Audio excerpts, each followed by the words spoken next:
What's going on, YouTube? JT is Reborn here, and welcome back to another edition of my DC comic book reviews. And in this video, we're going to be talking about Justice League Unlimited, issue number 8. We are yesterday, part 6, the finale to the Justice League Unlimited World's Finest event crossover book. This one is written by Mark Waid with artwork by Dan Mora. And of course, Gorilla Grodd has ascended from becoming like Gorilla Grodd to now that he's fused with Darkseid's like Omega power to Gorilla God. That's so cheesy in that, but I kind of got a chuckle out of it. But yeah, so basically Legion of Doom, time travel shenanigans, trying to break down and explain how it all works. I just kind of roll with it when you get to wild, wacky time travel stuff and you're pulling characters from different eras and you have different designs. It is a lot to kind of keep up with, not gonna lie. Like, oh, here's this character from this era and this era, and then the Batman Beyond's there, and then we have like Jason, Robin, Dick Grayson, Robin. There's so many similar kind of character designs. It's hard to sometimes distinguish if you haven't spent time with each one. But yeah, Grodd's doing his thing. Airwave is there. He talks about how he was lied to and deceived by the Legion of Doom and Gorilla Grodd and all that too, and he wants to make things right, but he needs more power, and he's been siphoned of it, like by Red Tornado. And eventually, like I said, they're able to kind of band together and find a means to stop Grodd, which kind of sets him back to normal. I also like too that we get like young Jason Todd there ready to punch Joker, and it's just Terry McGinnis, Batman Beyond, who just kind of knocks him out. We get different versions of Harley Quinn, Wonder Woman, all that other stuff in here too. Airwave eventually kind of has his big heroic kind of redemptive moment. John Jones seemingly gets his powers back as well, which is cool. There's some great looking artwork by Dan Mora. However, with the whole like Omega Force, whatever you want to call it, kind of being a little bit haywire, some of these different characters from different eras, with the whole like time stream and flux and all that, is kind of a little making it a little bit difficult for them to kind of travel back to their own time. So it seems that these characters are going to be kind of stuck here for a little bit, which could lead to some fun crossovers in that. Also, Airwave is kind of gone, and Mr. Terrific is really upset about the whole thing, and he's like, he should still be here. I should have really, I'm like the smartest man alive, and I couldn't see somebody was in trouble. And he's really like remorseful for what happened, and he wants to kind of find Airwave and kind of bring it back. So he looks to be going off in his own little adventure there. And of course, you have the issue with all these different characters from different eras of time trapped in the present. He's like, oh, we can't find a solution. I think you're all stuck here for the time being, which is going to create some issues. But hey, look at the Wonder Woman design, the different Superman design. You have Harley Quinn there, which the red and black. I really like the red and black. Like, I kind of wish they would. Do they stick with this more often? I mean, it's a good design right there, and the different Robins as well, and a different Batmans, and my goodness, it's hard to keep up with. And of course, in the epilogue, we see the Time Trapper, who's been in the pages of Superman, and we have like this World Forger. They do tease something which makes me nervous right here. They're just like, Time Trapper, who humans refer to me as the World Forger, a crisis coming. No more crisis. Like, we have done this. We just did Dark Crisis on Infinite Earths. This crisis here, that crisis there. Like, do we really need another crisis name for an event? I too have sensed disruption in the time stream. What can that mean? Only one thing: time in this universe is coming to an end. So they're teasing like the end of stuff.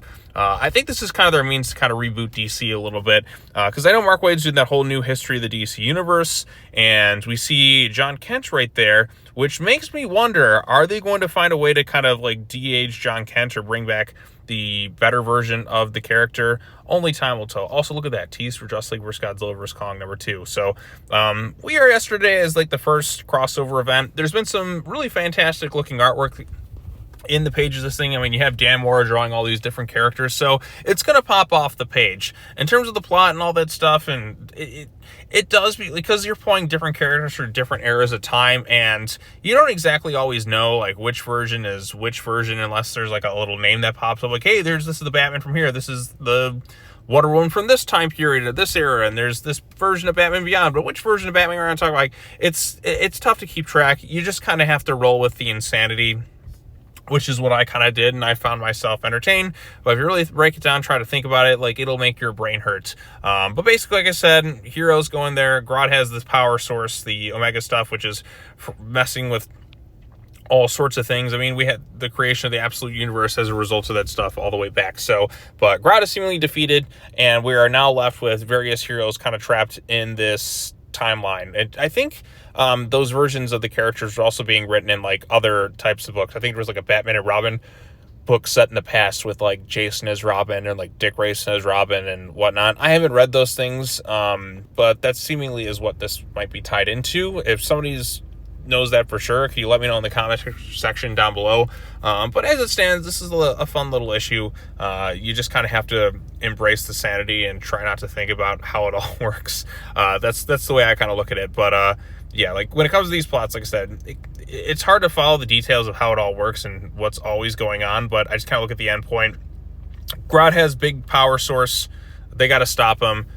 Characters get their powers back. Time is all over the place and kind of broken, and that seems to be kind of the next big like thread of things. And this will probably be their means and ways to kind of reboot the DC universe, or kind of like, you know, tweak it a bit. Like, you know how like Rebirth kind of changed some things, or New 52 kind of did. This whole break in the time stream is just gonna place different. It'll be a chance to bring. You know what? I'm thinking about it right now. This will be how they bring back Alfred in the comics, and this will be how they hopefully fix the John Kent aging situation, and perhaps like that'll be their low-key way of kind of rectifying certain inequities, as Willem Dafoe and Sam Raimi's Spider-Man says, I'm going to rectify certain inequities. Maybe this is their chance to kind of fix a few things or different issues that they've had with some of the characters, like, we didn't always like that, or maybe we can refine this a little bit. Like, this will be our way to do it. So at least that's a potential theory that I have with it. So, but then again, this is DC Comics. Oftentimes when there's something I want to see happen, like the thing I want to see, like, it doesn't. But if there's something I dislike, then that's generally going to be the thing that happens. That happens with a lot of storylines. Like, I mean, I'll watch a movie or something, and I'll see a bunch of characters on screen, and generally, like, the most characters I find the most annoying often live in, like, modern movies, because, like, a lot of modern writers just hate their audience, or they just like making people insufferable. So, I'm not saying that's necessarily the case here, but it's just kind of like the way it is sometimes with comic books and, like, other forms of media. So, I mean, like I said, if they do de-age John, then they'll finally have to admit that mistake, but there's kind of a pettiness sometimes with, like, do we really want to do this thing?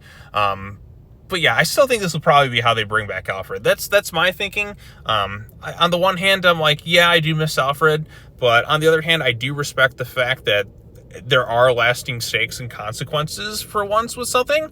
It's just with the character that we all kind of love. So, because like I said, if they bring Alfred back, then it's like, you can't really do the death of Alfred thing again. Or like I said, how many years has it been since Alfred's been, since like Tom King and that killed off Alfred? It's been a while. So, and it's been interesting to see how it's affected different members of the Bat family. I think, like I said, it affected Bruce a lot, but I think Damian was probably the one it affected the most, because he was there to kind of watch it happen. I mean, like I said, it affected everyone, but I think with him, it's the one that kind of set him over the edge at the time. So, but anyways, I'm going off on a tangent. What did you all think of Justice League Unlimited issue number 8? Did you like it? Did you dislike it? Post your comments down below. Share your thoughts, all the other fun stuff. I am excited to see where it goes from here now that we have different characters from different eras. And that's part of the fun sometimes with Justice League Unlimited, whereas you can bring this character from this era, or this, like, these crossovers, these characters that you don't normally see, like, given a chance to kind of work together. That's part of the fun of the comic book. So I'm looking forward to seeing how this all kind of unfolds in subsequent issues until everyone's kind of sent back to their own proper time. So, all right, well, that's all I have to say. I got 2 more comic book reviews, which I will post tomorrow. I just want to kind of get these 2 out, like, from the get-go. And I mean, it's kind of like almost 8 o'clock at this time that I'm recording this thing, but I do want to get those ones out, and I'm looking forward to talking about what's next for DC Comics. But anyways, that's all I have to say. As always, take care now. Bye-bye then, and I will see you all in the next video. Peace out.